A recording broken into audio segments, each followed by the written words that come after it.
Let's solve a new problem. Problem दिया हुआ है, calculate the value of I if I is equals to definite integral 2 to 3 greatest integer of x square minus 2x plus 5 dx। ठीक है, तो हमें इस definite integral को calculate करके आई की वैल्यू कैलकुलेट करनी है। ठीक, और इसमें ये सिंबल्स क्या डिनोट कर रहा है? ये वाला जो सिंबल है वो डिनोट कर रहा है ग्रेटेस्ट इंटीजर लेस देन और इक्वल टू एक्स। तो हमें इस प्रॉब्लम को सॉल्व करके बताना है कि ऑप्शन ए, बी, सी और डी में से कौन सा ऑप्शन सही है। ठीक है, तो इस टाइप के प्रॉब्लम्स आपके जेईई मेन और एडवांस में ऑलरेडी पूछे जा चुके हैं। ठीक है, और इन सभी प्रॉब्लम्स की एक खासियत ये होती है कि हमें एक ऐसे फंक्शन को इंटीग्रेट करना है जो डिसकंटिन्यूअस फंक्शन है। ठीक है, जैसे कोई भी ग्रेटेस्ट इंटीजर फंक्शन होता है वो क्या होता है? डिसकंटिन्यूअस होता है। और यहाँ पे हमें definite integral of discontinuous function calculate करना है। तो पहली बात ये याद रखें कि अगर फंक्शन डिसकंटिन्यूअस है तो उसका इंटीग्रेशन तभी किया जा सकता है अगर लिमिट के बीच, मतलब लोअर लिमिट और अपर लिमिट के बीच इसकी डिसकंटिन्यूटी क्या हो? फाइनाइट हो। पहली बात ये है। और दूसरी बात, जो भी प्रॉब्लम इस टाइप के जेईई मेन और एडवांस में पूछे जा चुके हैं उसमें जैसे आप लोग देखोगे ऐसे बहुत सारे प्रॉब्लम्स मैं पहले सॉल्व करवा भी चुका हूं।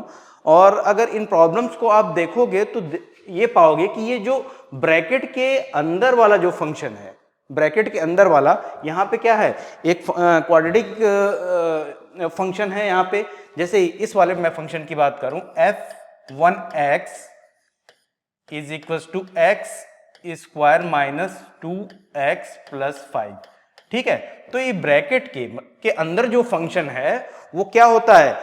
या तो स्ट्रिक्टली इंक्रीजिंग होता है या स्ट्रिक्टली डिक्रीजिंग होता है। ऐसे बहुत सारे प्रॉब्लम्स आपके जेईई मेन और एडवांस में ऑलरेडी पूछे जा चुके हैं जिसमें ये ब्रैकेट के अंदर वाला जो फंक्शन होता है वो या तो स्ट्रिक्टली इंक्रीजिंग होता है या स्ट्रिक्टली डिक्रीजिंग होता है।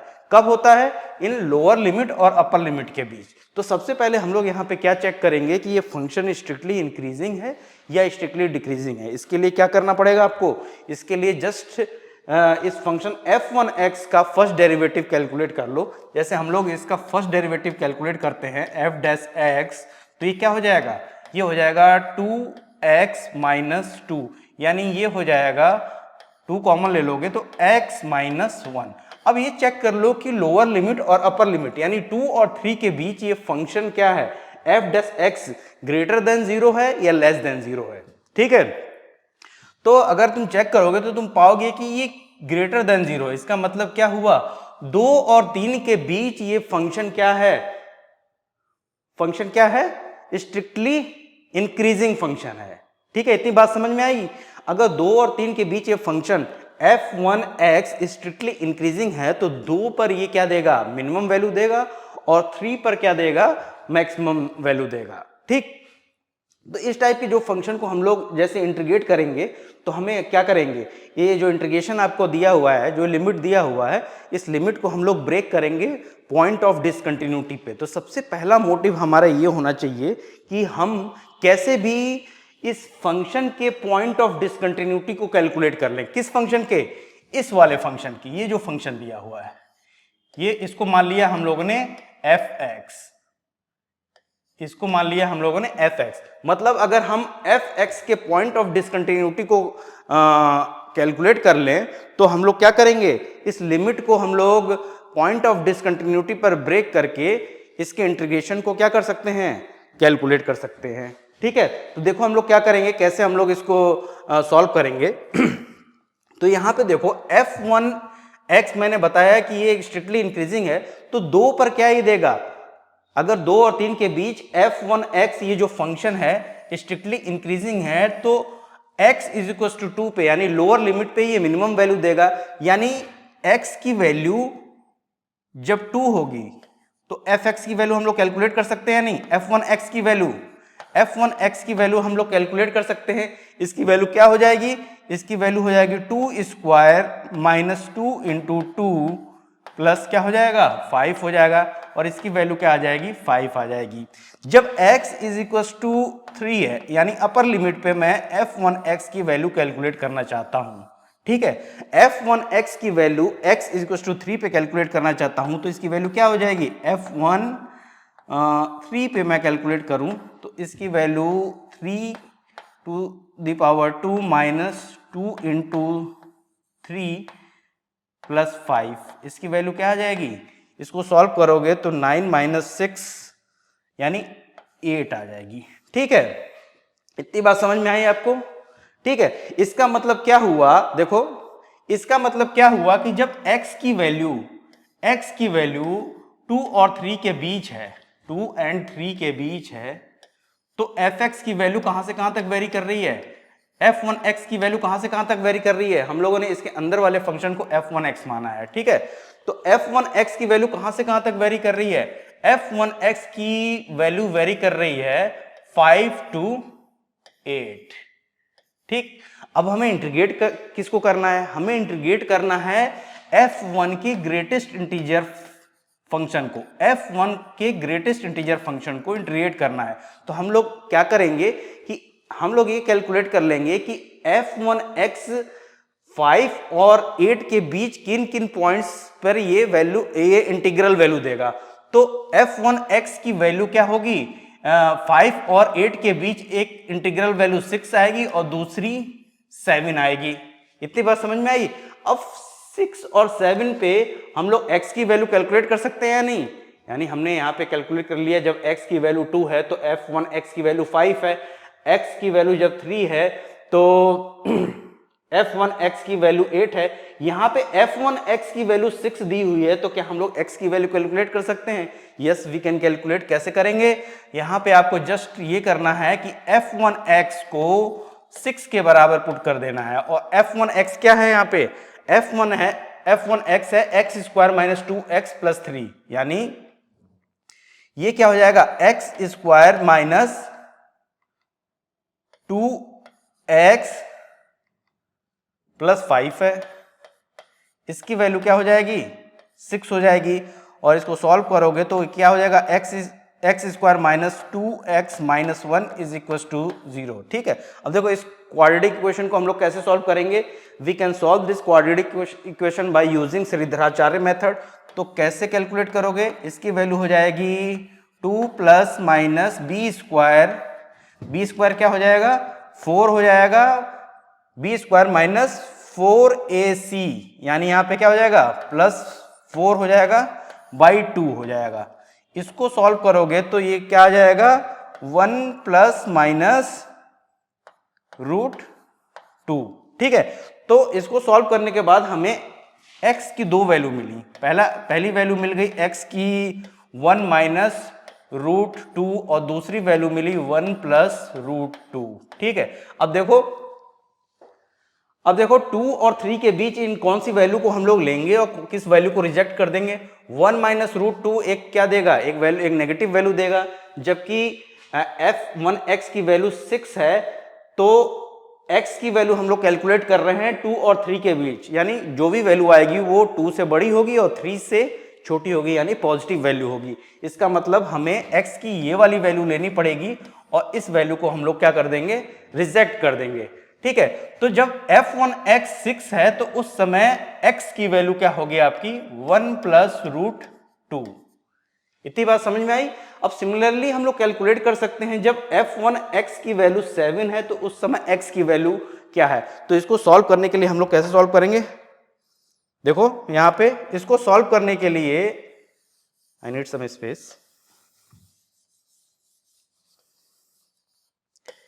इसको सॉल्व करने के लिए f1x को हम लोग 7 के बराबर पुट कर देंगे, f1x को क्या कर देंगे, हम लोग 7 के बराबर पुट कर देंगे। तो यहाँ पे क्या वैल्यू, ये क्या आ जाएगा, इसको 7 के बराबर पुट करोगे तो ये हो जाएगा x square minus 2x minus 2 is equal to 0। तो सिमिलरली ये एक क्वाड्रेटिक इक्वेशन हो गया।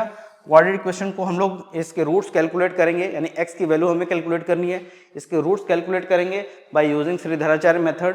तो क्या हो जाएगा, x equal to minus B मतलब 2 हो जाएगा, plus minus B square minus 4ac, B square क्या है, बी स्क्वायर माइनस 2 का स्क्वायर क्या हो जाएगा 4, और प्लस यहाँ पे क्या हो जाएगा 8 हो जाएगा बाई 2। ठीक, तो इस तरीके से इसको सॉल्व करोगे तो इसके x की दो वैल्यू आ जाएंगी, 1 प्लस माइनस रूट 3। ठीक है, x की एक वैल्यू आ जाएगी 1 माइनस रूट 3 और दूसरी वैल्यू हो जाएगी 1 प्लस रूट 3। अब देखो इन दोनों वैल्यू में से कौन सी वैल्यू लोगे, 1 माइनस रूट 3 एक नेगेटिव है नंबर है, जबकि x की जो भी वैल्यू आएगी वो 2 और 3 के बीच आएगी, या ये कह सकते हैं 1 प्लस रूट 2 से बड़ी होगी और 3 से छोटी होगी।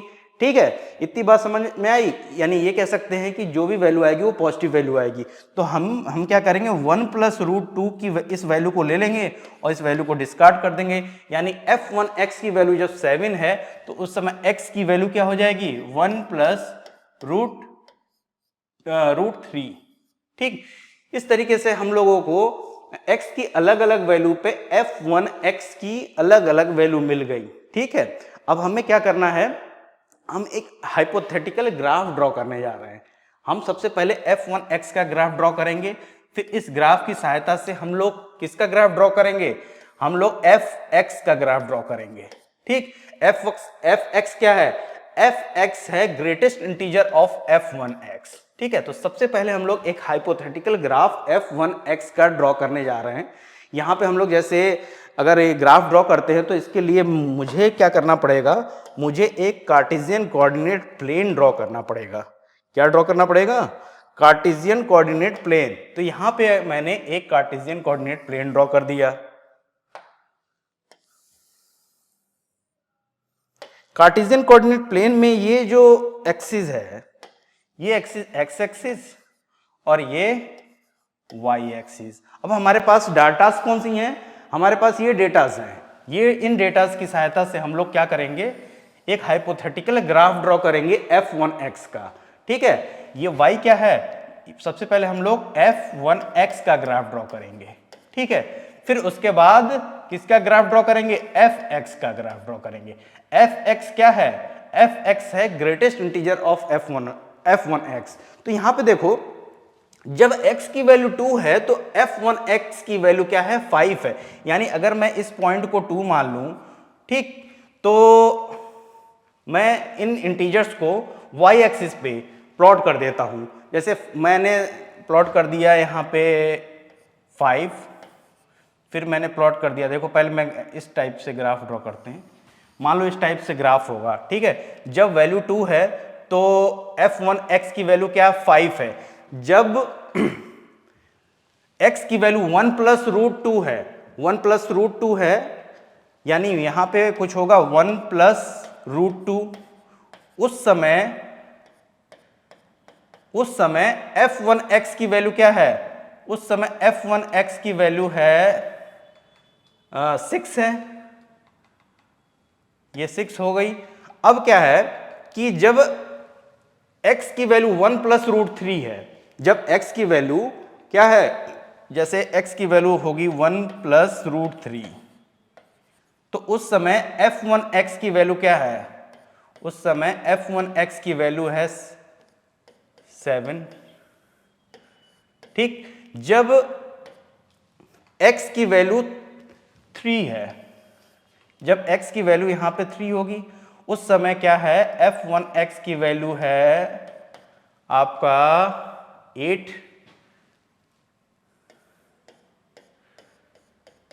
है या नहीं, उस समय f1x की वैल्यू 8 है। तो इस तरीके से x की अलग अलग वैल्यूज पे हम लोगों ने f1x की value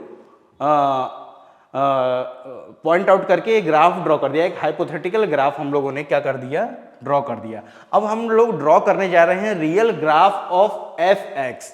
real graph of fx कैसे ड्रॉ करेंगे, देखो यहां पे देखो fx है क्या, fx है ग्रेटेस्ट इंटीजर ऑफ f1x।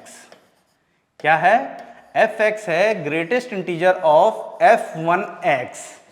ठीक है, यहां पे fx क्या है, हम लोगों ने इस पूरे जिसको हमें इंटीग्रेट करना है उसको हम लोगों ने क्या मान रखा है, fx फंक्शन मान रखा है। यानी greatest integer of x square minus 2x plus 5 को हम लोगों ने क्या मान रखा है, हम लोगों ने इसको मान रखा है f(x) फंक्शन, ठीक है, और ये ब्रैकेट में जो फंक्शन है उसको हम लोगों ने f1x मान रखा है, ठीक है। तो हम लोगों ने अभी क्या है, एक hypothetical graph of f1x draw किया है on the basis of some values of x and f1x, ठीक है।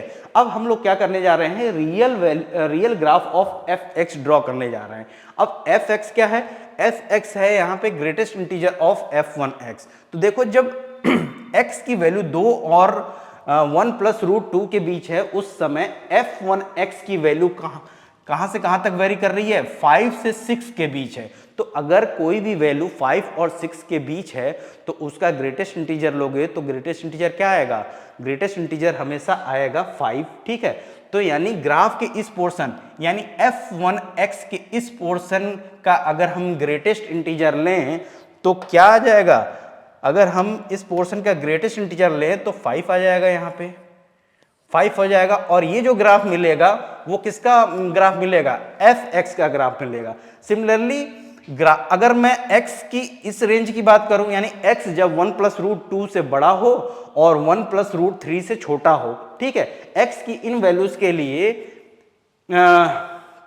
f1x की वैल्यू ये मिल रही है। यानी ग्राफ के इस पोर्शन का अगर हम लोग ग्रेटेस्ट इंटीजर लें, यानी ग्राफ का कि इस पोर्शन का ग्रेटेस्ट इंटीजर लें तो क्या मिलेगा, ग्राफ के इस पोर्शन का अगर हम लोग ग्रेटेस्ट इंटीजर लें तो इसकी वैल्यू क्या आएगी, 6 आएगी। क्यों आएगी 6, क्योंकि जब x 1 प्लस रूट 2 से बड़ा है और 1 प्लस रूट 3 से छोटा है, उस समय f1x की वैल्यू 6 और 7 से के बीच वेरी कर रही है। तो 6 और 7 के बीच अगर कोई वैल्यू है और उसका ग्रेटेस्ट इंटीजर हम लोग लेते हैं तो क्या मिलती है वैल्यूज, क्या मिलती है, कौन सा इंटीजर मिलता है हमें, 6 मिल जाता है। यानी इस पोर्शन के लिए जो ग्राफ आएगा f(x) का वो ये आ जाएगा। सिमिलरली 1 प्लस रूट 3 और 3 के बीच f1x की वैल्यू कहां से कहां तक वेरी कर रही है, 7 to 8।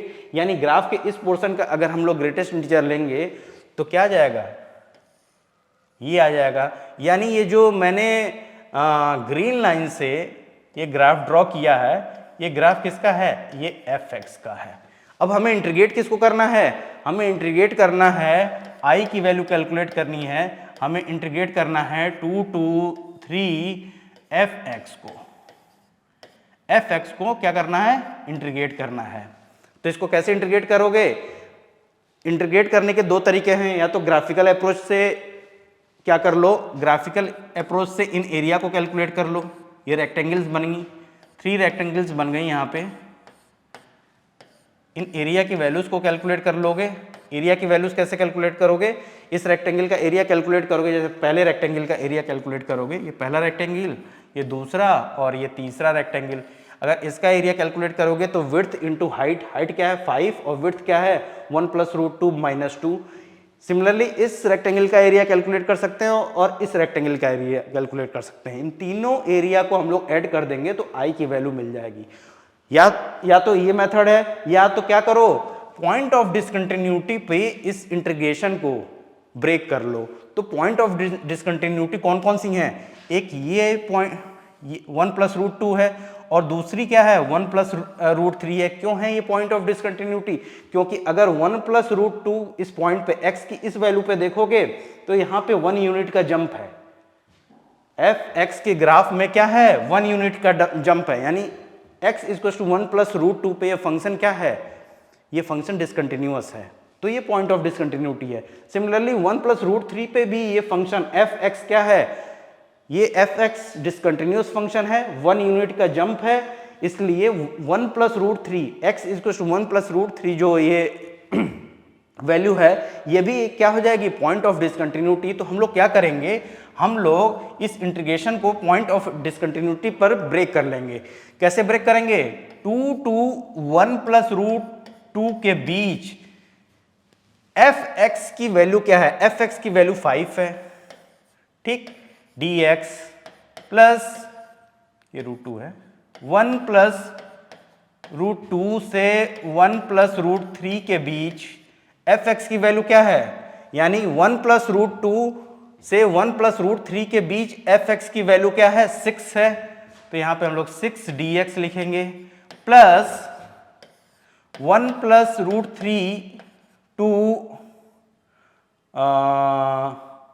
2 3 के बीच, यानी x की वैल्यू जब 1 प्लस रूट 3 से बड़ी और 3 से छोटी है तो उस समय fx की वैल्यू क्या है, fx की वैल्यू है 7, तो यहाँ पे 7 dx लिख देंगे। अगर इस इंटीग्रेशन को, इन तीनों इंटीग्रेशन को आप लोग सॉल्व कर पाओ तो you can get the answer, exact answer. ठीक है, तो कैसे सॉल्व करोगे, देखो यहाँ पे मैं लिख दूंगा 5 और 1 plus root 2 minus 2 plus 6, 1 plus root 3 minus 1 minus root 2 plus 7,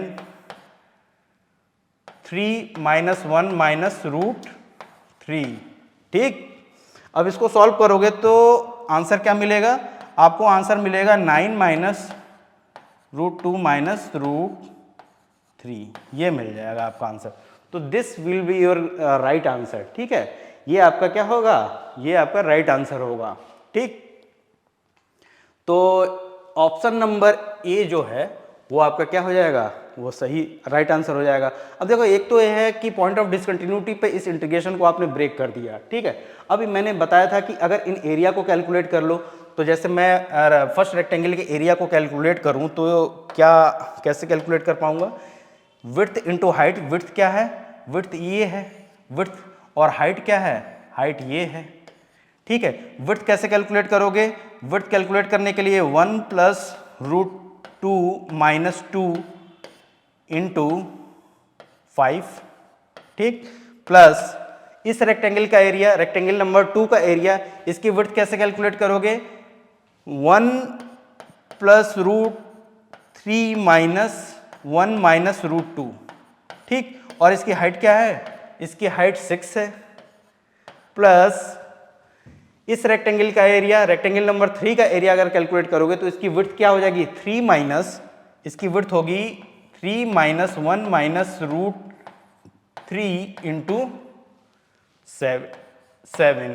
ठीक, तो इसको अगर सॉल्व करोगे तो यही आंसर आएगा, सेम आंसर आएगा।